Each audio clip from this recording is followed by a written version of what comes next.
Kahit na aswang ka, hindi ka oobra sa akin.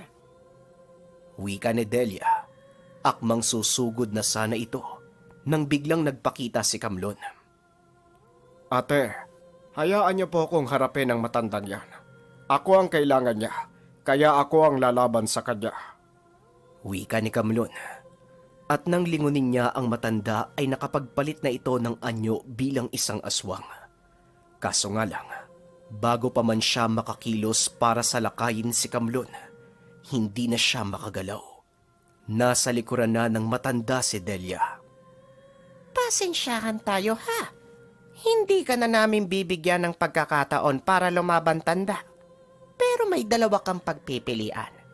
Aalis ka at kakalimutan mo ang lahat ng nangyari. O hindi kaya lumaban ka at mamatay mismo dito sa bakuran ko. Mamili